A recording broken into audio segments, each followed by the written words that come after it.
क्या आपको भी ठंड में नहाने में मौत आने लगती है? मतलब हर सुबह जब आप आंख खोलते हैं तो क्या आपके मन में भी सवाल ये चलता है कि भैया रोज ठंडी में नहाना जरूरी है? अब मतलब रजाई के अंदर शरीर गर्माहट महसूस करता, लगता है जिंदगी में सब अच्छा चल रहा है, ये खत्म ना हो, ऑल इज वेल, आहा, यही तो स्वर्ग है, यही तो सुकून है। लेकिन जैसे ही नहाने ख्याल आता है आत्मा तक को ठंड लगने लगती है, और फिर बाहर देखो तो पता लगता है कि बाहर कोहरा है, फर्श जो है वो लगता है कि बर्फ जैसी ठंडी है, बाथरूम के आसपास भटको तो पता लगता है या महसूस होता है कि मानो कोई पहाड़ पे भेज दिया है, और शावर ऑन करो या बाल्टी से पानी निकालो तो पता लगता है कि मानो हिमालय से सीधे पानी उतर के आया है। और अंदर से आवाज आती है अगर ना नहाने का मन हो कि नहा लो, मलिच्छ इंसान हो, गंधौले हो तुम, कितना तुम ऐसे गंदगी में रहोगे।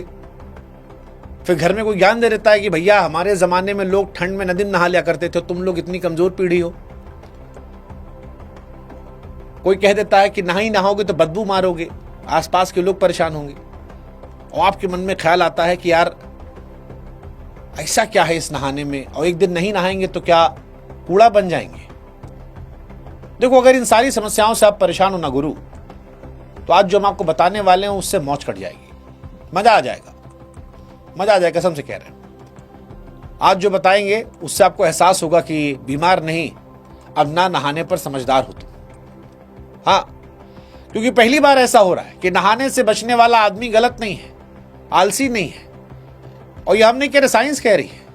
साइंस कह रही है कि अगर आप ठंड में रोज नहाने से बचते हो तो आप गंदे नहीं, बहुत समझदार आदमी हो। और ये बात सिर्फ आपके मन की नहीं है, स्किन एक्सपर्ट भी यही कह रहे हैं कि रोज नहाना कोई बहादुरी नहीं है, फील गुड फैक्टर है, नहीं नहाओगे ज्यादा मजे में रहोगे। दरअसल इन दिनों ये कहानी की शुरुआत इसलिए हुई क्योंकि सोशल मीडिया पर एक वीडियो वायरल हुआ। मनोज वाजपेयी, जयदीप अहलावत और प्रिया मणि मजाक के अंदाज में बात कह रहे थे। मनोज वाजपेयी बताए कि यार नया रिसर्च आया, रोज नहाना नहीं चाहिए। पता है नया रिसर्च क्या आया है क्या, कि रोज नहीं नहाना चाहिए। प्रिया मणि बताती हैं कि भैया 3 दिन में एक बार भी काफी होता है। Not have a bath every day, once in 3 days is. अब शुरुआत में तो बात मजाक लगी, लोगों को लगा यार फर्जी बात कह रहे हैं, लेकिन फिर जब इसके पीछे रिसर्च ढूंढी गई, खोजी गई, अखबार पढ़े गए, आर्टिकल देखे गए और डॉक्टर्स पूछा गया, तो पता लगा भाई साहब ये सही बात है। जो लॉजिक है वो पूरी तरह साइंस से जुड़ा हुआ है। इसे अगर देसी भाषा में समझाएं तो हमारी जो चमड़ी है, स्किन, वो कोई टाइल्स पत्थर नहीं है कि रोज उस पर पानी डालो, चमकाओ, पोछा लगा दो। स्किन जिंदा चीज है, वो सांस लेती है, खुद को रिपेयर करती है और अपने बचाव के लिए खुद एक नेचुरल तेल बनाती है, और यही तेल उसकी ढाल है। यही तेल स्किन को ठंडी हवा से बचाता है, सूखने से रोकता है, बैक्टीरिया इन्फेक्शन से लड़ता है, मुलायम रखता है। अब सर्दी में पहले से दिक्कत होती है कि हवा पहले ही स्किन की नमी को चूस लेती है। ऊपर से अगर आप रोज उस पर गर्म पानी उड़ेल दें, साबुन रगड़ रगड़ रगड़ रगड़ के नहाएं, तो जो नेचुरल तेल है स्किन का वो पूरी तरह उतर जाता है। सीधी भाषा में कहें तो स्किन का नेचुरल तेल जो है वो आपकी बॉडी का जैकेट है, और आप रोज नहा नहाकर उस जैकेट को फाड़ रहे हैं और फिर शिकायत करते हैं कि भैया ठंड बहुत लग रही है। नतीजा ये होता है कि नहाने के बाद फ्रेश लगने की जगह आपकी स्किन जो है खिंचने लगती है, चेहरे पर अजीब सा खिंचाव महसूस होता है, जैसे किसी ने टाइट मास्क पहना दिया हो। कई आदमी खुजली महसूस होती है, हाथ पैर जो है वो सफेद पड़ने लगते हैं, एड़ी फट जाती है, लोगों के हाथों पर सफेद पपड़ी जम जाती है। कई लोग एलर्जी समझते हैं, लेकिन एलर्जी नहीं है, ये स्किन की मदद की पुकार है। स्किन कह रही है कि आप समझदार नहीं है, बेवकूफ है अगर आप रोज नहा रहे हैं। हाँ, लोग गलती करते हैं, लगता है साबुन सही नहीं है, साबुन दूसरा ले आओ, पानी कम गर्म और गर्मा दो, कोई और रगड़ता रहता है, हर बार लगता है ठीक हो जाएगा, लेकिन मामला गड़बड़ा रहा है। क्योंकि असली दिक्कत गंदगी नहीं, असली दिक्कत है जरूरत से ज्यादा सफाई। सर्दियों में रोज नहाना आपको साफ नहीं बनाता, बल्कि स्किन से उसकी ताकत को छीनता है। और एक बात जो और कोई नहीं बताता आपको, स्किन का यही नेचुरल तेल आपको जवान भी रखता है। यही तेल स्किन को नेचुरल चमक देता है।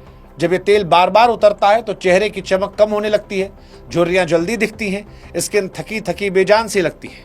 यानी साफ दिखने के चक्कर में आप धीरे धीरे खुद को बूढ़ा बना लेते हैं। सर्दियों में रोज नहाना कई बार वही गलती है जो लोग बारिश में गर्मी की चप्पल पहने करते हैं। नीयत ठीक होती है लेकिन रिजल्ट बड़ा गड़बड़ होता है। अब यहां से समझना जरूरी यह है कि इसका मतलब यह नहीं कि सर्दी में नहाना बंद कर दीजिए। बात नहाने छोड़ने की नहीं हो रही है, समझदारी से नहाने की हो रही है। अगर आप रोज जिम नहीं जाते, रोज पसीने से नहीं भीगते और आपकी लाइफ नॉर्मल है, ऑफिस घर थोड़ा बहुत चलना फिरना, तो सर्दियों में 3 दिन नहाना बहुत होता है। इससे आप साफ भी रहते हैं और आपकी स्किन खुश भी रहती है। अब सवाल आता है कि रोज नहाए नहीं तो फिर करें क्या? यही वो हिस्सा है जो आप अपने पापा मम्मी जाके बता सकते हैं, बिना बहस के, बिना टेंशन के। देखो भाई, पहला, पूरा शरीर रोज धोना जरूरी नहीं, लेकिन चेहरा, हाथ पैर और प्राइवेट एरिया रोज साफ रखो। दूसरा, सर्दी में नहाने से ज्यादा जरूरी है मॉइस्चराइजर। चौथा, अगर रोज नहीं नहा रहे हो तो कपड़े रोज बदलो, खासकर अंडरगारमेंट। पांचवा, जिम जाते हो, बहुत पसीना बहाते हो, थोड़ा शावर ले लो, लेकिन रगड़ रगड़ कम नहाओ। और इसके बाद भी कोई पूछे कि भैया नहा काहे नहीं रहे हो, तो घर पे चुपचाप जाके कहो कि मैं नहाने से नहीं बच रहा हूं, मैं स्किन को रिकवर करने का टाइम दे रहा हूं। यही वाला ज्ञान दे देना, कोई टोकेगा नहीं। और आखिरी में याद रखना, सर्दी में साफ रहना जरूरी है, ठिठुरना नहीं। शरीर भी मौसम के साथ चलता है यार। जैसे गर्मी में पंखा जरूरी होता है, सर्दी में रजाई। तो जो आदमी मौसम की बात नहीं सुनता वो परेशान रहता है। तो तुमको परेशान नहीं होना है। अगली बार जब कोई आए और रजाई उठाए और कहे जाओ ससुर नहा के आओ, तो गिल्ट में मत रहना। रजाई ठीक करना, चाय पीना, हल्की सी मुस्कुराहट लेना और कहना सुनो भाई साहब, ये जो हम नहीं नहा रहे हैं ना, ये आलस नहीं है, अंडर एस्टिमेट मत कीजिएगा। साइंस है, साइंस। ये राजा बनने की टेक्निक है। ऐसे वीडियोस के लिए हेल्थ बुक से जुड़िएगा।